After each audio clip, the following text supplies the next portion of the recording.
When I did my graduate studies at the Middle East Institute at Columbia University's School of International Affairs, I took many courses on the question of the Middle East conflict. Semester after semester, we studied the Middle East conflict as if it was the most complex conflict in the world, when in fact, it is probably the easiest conflict in the world to explain. It may be the hardest to solve, but it is the easiest to explain. In a nutshell, it's this. One side wants the other side dead. Israel wants to exist as a Jewish state and to live in peace. Israel also recognizes the right of Palestinians to have their own state and to live in peace. The problem, however, is that most Palestinians and many other Muslims and Arabs do not recognize the right of the Jewish state of Israel to exist.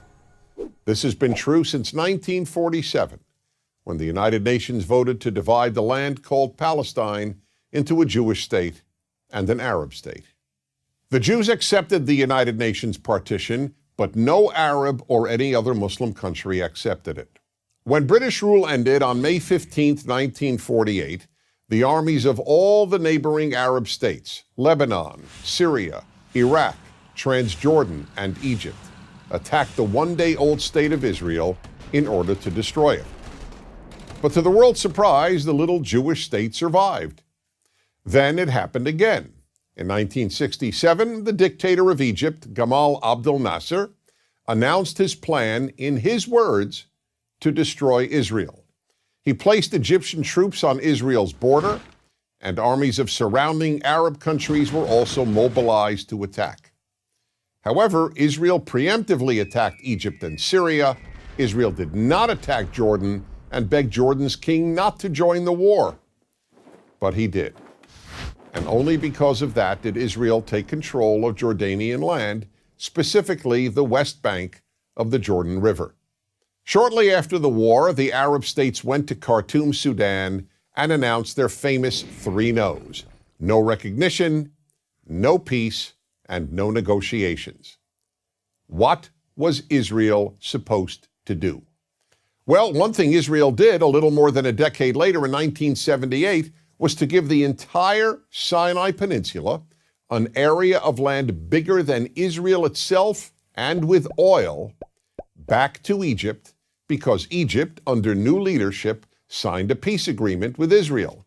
So Israel gave land for the promise of peace with Egypt, and it has always been willing to do the same thing with the Palestinians. All the Palestinians have ever had to do is recognize Israel as a Jewish state and promise to live in peace with it.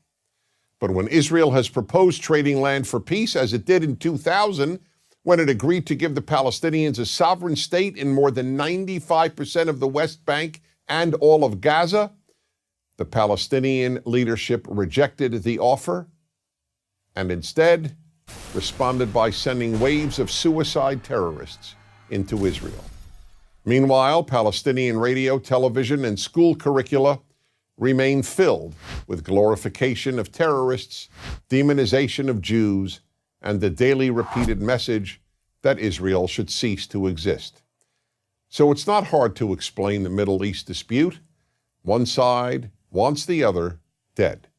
The motto of Hamas, the Palestinian rulers of Gaza, is, "We love death as much as the Jews love life." There are 22 Arab states in the world, stretching from the Atlantic Ocean to the Indian Ocean. There is one Jewish state in the world, and it is about the size of New Jersey. In fact, tiny El Salvador is larger than Israel. Finally, think about these two questions.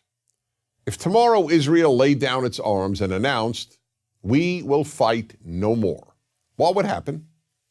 And if the Arab countries around Israel laid down their arms and announced, "We will fight no more," what would happen? In the first case, there would be an immediate destruction of the state of Israel and mass murder of its Jewish population. In the second case, there would be peace the next day.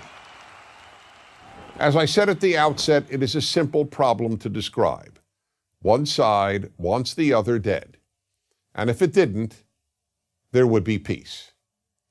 Please remember this. There has never been a state in the geographic area known as Palestine that was not Jewish. Israel is the third Jewish state to exist in that area. There was never an Arab state, never a Palestinian state, never a Muslim or any other state. That's the issue.